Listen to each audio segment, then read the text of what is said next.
સાથે સમાચાર સુરતથી પ્રાપ્ત થયા છે, જેમાં સુરતમાં ઓરેન્જ બીઆરટીએસના ડ્રાઈવરોની હડતાળ જોવા મળી છે. તો હડતાળ પર ઉતર્યા છે ડ્રાઈવરો, જેમાં ભેસ્તાન ડેપો ખાતે ડ્રાઈવરોની હડતાળ જોવા મળી છે. તો ડ્રાઈવરોએ કેટલાક રૂટ પર ઓરેન્જ બસ બંધ કરી અને વિરોધ દર્શાવ્યો છે. પગાર અને કર્મચારીઓના શોષણ સહિતના મુદ્દા પર હડતાળ પર ઉતર્યા છે ડ્રાઈવરો. નોકરી ધંધા માટે નીકળેલા નાગરિકો પણ અટવાયા હતા. તો આ સાથે ડ્રાઈવરો હડતાળ પર ઉતર્યા છે અને જેને લઈને નોકરી ધંધા માટે નીકળેલા નાગરિકો પણ અટવાયા હતા. તો સુરતમાં ઓરેન્જ બીઆરટીએસ બસના ડ્રાઈવરોની હડતાળ જોવા મળી છે. તો વધુ વિગતો સાથે સંવાદદાતા રાબિયા સાલે ફોનલાઈન પર જોડાઈ ગયા છે. જી, સુરતમાં ઓરેન્જ બીઆરટીએસ બસના ડ્રાઈવરો હડતાળ પર ઉતર્યા છે, જેના કારણે લોકો પરેશાન થયા છે. શું વિગતો?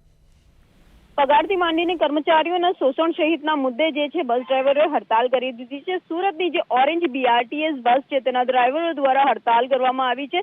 સુરતનો જે ભેસ્તાન વિસ્તાર છે ત્યાં ભેસ્તાન ડેપો ખાતે આ ડ્રાઈવરો જે છે હડતાલની ચીમકી આપી રહ્યા છે. તો સાથે તેઓ હડતાલ પર ઉતરી ગયા છે. પગાર પૂરતો ચૂકવવામાં ના આવતો હોવાની પણ ક્યાંક રાવ ઉઠી રહી છે.